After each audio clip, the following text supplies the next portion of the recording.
Hello. इस video में आज हम एमसीक्यू करेंगे स्टेट के रिलेवेंट। चलिए फर्स्ट क्वेश्चन से स्टार्ट करते हैं। पहला क्वेश्चन है, कंपाइलर इज द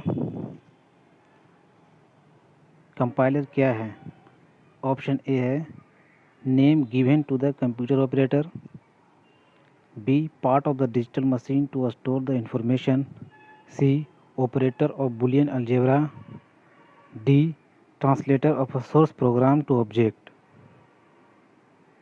तो इस ए का जो करेक्ट ऑप्शन है वो डी हो जाएगा, translator of source program to object code. D इसका करेक्ट आंसर हो जाएगा। नेक्स्ट क्वेश्चन है, a program is execution is called. A program in execution is called, इसको क्या बोलते हैं? Process, instructions, procedure and function. तो दूसरा का जो करेक्ट आंसर है वो ए हो जाएगा, a program in execution is called process. Next question है, RTOS स्टैंड फॉर। RTOS जो है उसका फुल फॉर्म क्या होता है? Real time operating system, reliable time operating system, reboot time operating system and none of the above. तो third का जो आंसर है वो ए हो जाएगा। RTOS का जो फुल फॉर्म होता है वो रियल टाइम ऑपरेटिंग सिस्टम्स होता है। नेक्स्ट क्वेश्चन है, the major goal of object oriented programming is. Object oriented programming का मेजर गोल क्या है? Top down program development, speed, user interface and reuse. तो फोर्थ का जो करेक्ट आंसर है वो डी हो जाएगा, डी। तो ऑब्जेक्ट ओरिएंटेड प्रोग्रामिंग का जो टॉप जो मतलब गोल है, मेजर गोल है, वो कोड को रीयूज़ करना होता है, क्योंकि इसमें आप कोड को रीयूज़ कर सकते हैं। नेक्स्ट क्वेश्चन है, which of the following can hold maximum data. इनमें से कौन मैक्सिमम डेटा होल्ड कर सकता है? Optical disk, floppy disk, magnetic disk inside and magnetic tape. तो 5 का जो करेक्ट आंसर है वो मैग्नेटिक टेप हो जाएगा। Magnetic tape can hold maximum data.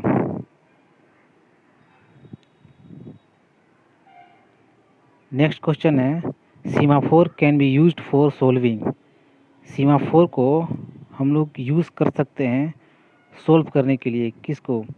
Wait and signal, deadlock, synchronisation and priority. तो जो 6 का जो करेक्ट आंसर है वो सी हो जाएगा, synchronization. Synchronization, semaphore can be used for solving synchronization.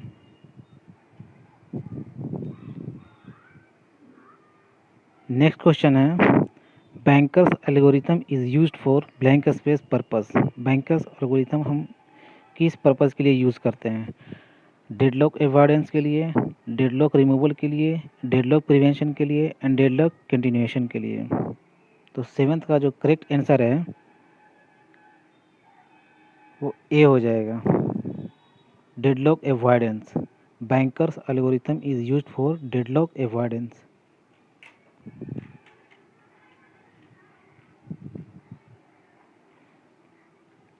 Next question है, in which of the following computer code characters are represented by 8 bits. इनमें से किस कंप्यूटर कोड में जो कैरेक्टर है वो 8 बिट्स का होता है? EBCDIC, ASCII, BCD and none of the above. तो 8 का जो करेक्ट आंसर है वो ए हो जाएगा, EBCDIC। नेक्स्ट क्वेश्चन है, a package is a collection of. Package collection of किसका है? क्लासेस का, इंटरफेसेस का, एडिटिंग टूल्स का, क्लासेस एंड इंटरफेसेस का। तो 9th का जो करेक्ट आंसर है वो डी हो जाएगा, A package is a collection of classes and interfaces. Next question है, in the relational models a cardinality is termed as. Relational model में कार्डिनलिटी को किस टर्म से यूज़ किया जाता है? ए है number of tuples, number of attributes, number of tables and number of constraints. जो 10th का जो करेक्ट आंसर है वो नंबर ऑफ टपल्स हो जाएगा। Number of tuples in a relational database is represented by cardinality, या उसका एक जो टर्म है कार्डिनलिटी वो नंबर ऑफ टर्म्स होता है। नेक्स्ट क्वेश्चन है, truncate statement is SQL is. SQL में ट्रंकेट स्टेटमेंट क्या करता है, मतलब किस में आता है? वो डीएमएल में आता है या डीडीएल में आता है या डीसीएल में आता है या डीएसएल में आता है? तो 11th का जो करेक्ट आंसर है वो डीडीएल हो जाएगा। Truncate statement in SQL is a DDL statement. Next question है, a device operating at physical layer is called. जो डिवाइस फिजिकल लेयर पर ऑपरेट होता है उसे क्या बोलते हैं? Bridge, router, repeater and all of this. तो 12th का जो करेक्ट आंसर है वो रिपीटर हो जाएगा। रिपीटर जो है वो फिजिकल लेयर पर ऑपरेट किया जाता है।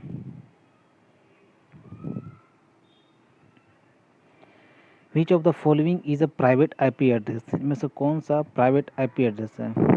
ए 12.0.0.1, बी 168.172.19.39, सी 172.15.14.136 एंड डी 192.168.24.43। तो 13th का जो करेक्ट आंसर है वो डी हो जाएगा। ये प्राइवेट आईपी एड्रेस के रेंज में आता है। कि प्राइवेट आईपी एड्रेस जो क्लास ए में आता है वो 10.0.0.0 से आता है 10.255.255.255। ये ए का है। एंड बी का होता है, बी का जो रेंज है वो 172.16.0.0 से 172.31.255.255 होता है। एंड क्लास सी का होता है 192.168.0.0 से 192.168.255.255। ये क्लास सी क्या होता है। Next question, data communication are the transfer of data through some. ये ऑप्शन है transmission medium, linear medium, network LAN and protocols. तो जो 14th का जो करेक्ट आंसर है वो ए हो जाएगा, transmission medium. Data connection are the transfer of data through some transmission medium. Next question है, baud rate is a number of. Baud rate क्या होता है? Signal elements per second, bits per second, frame per second, none of. तो 15th का जो है signal elements per second. baud rate is the number of signal elements per second. Next question, hypertext transfer protocol HTTP uses the services of TCP on a well known port 80, 81, 82 and 83। HTTP में से कौन सा protocol use करता है? इसका जो correct answer है 80 हो जाएगा। जो HTTP है वो 80 प्रोटोकॉल यूज़ करता है। नेक्स्ट क्वेश्चन है, the symbol question mark and colon shows operator, ये कोलन, एक क्वेश्चन मार्क एंड कोलन कौन सा ऑपरेटर है? Logical, conditional, relational and arithmetic. इसका करेक्ट आंसर है कंडीशनल ऑपरेटर है ये। नेक्स्ट क्वेश्चन है blank space, normal form is based on the concept of transitive dependency. इसमें से कौन सा है वो जो ट्रांजिटिव डिपेंडेंसी के कॉन्सेप्ट पर बेस्ड है? First N F, second N F, third N F and none of the above. तो 18 का जो करेक्ट आंसर है वो थर्ड एन एफ हो जाएगा। थर्ड नॉर्मल फॉर्म जो है वो ट्रांजिटिव डिपेंडेंसी पे बेस्ड है। नेक्स्ट,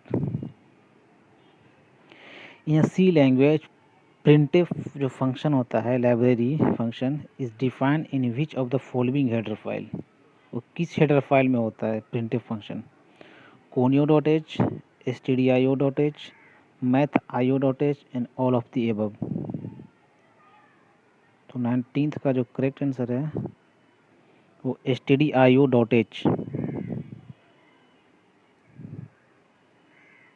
नेक्स्ट क्वेश्चन है which of the following displays the buttons for changing text style, alignment and size. इनमें से कौन सा ऑप्शन है वो? Standard tool bar, status bar, drawing tool bar and formatting tool bar. तो 20 का जो करेक्ट आंसर है वो फॉर्मेटिंग टूल बार। तो फॉर्मेटिंग टूल बार बटन्स का यूज़ करके आप जो टेक्स्ट स्टाइल और अलाइनमेंट है वो चेंज कर सकते हैं। नेक्स्ट क्वेश्चन है which of the following justification align the text on both the sides left and right of the margin. ये जो मार्जिन होता है इसके दोनों साइड में जस्टिफिकेशन कौन कर सकता है? Right, justify, both side and balance. तो इसका जो करेक्ट आंसर है वो बी हो जाएगा, जस्टिफाई। नेक्स्ट है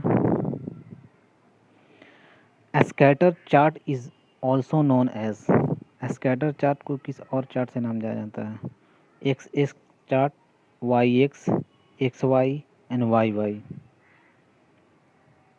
इसका जो करेक्ट आंसर है एक्स वाई चार्ट हो जाएगा। X Y chart is also known as scatter chart in Excel. Next question है to select the current column. Current column को सिलेक्ट करने के लिए कौन सा बटन प्रेस करना पड़ता है? Control plus space bar, control plus B and shift plus enter and control plus enter. तो 23 का जो करेक्ट आंसर है वो कंट्रोल प्लस स्पेस बार हो जाएगा।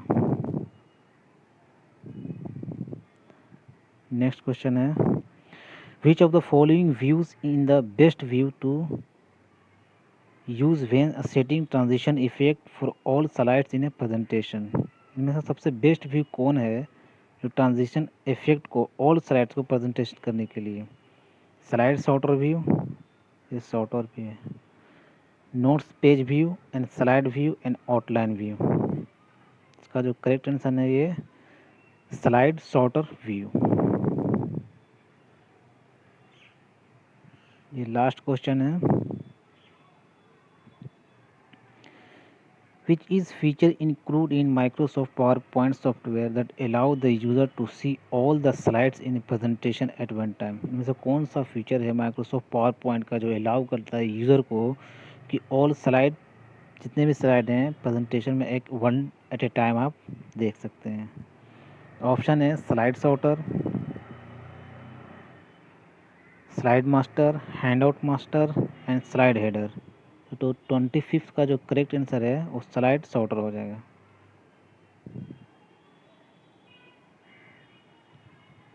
ये लास्ट क्वेश्चन था इस सेशन का।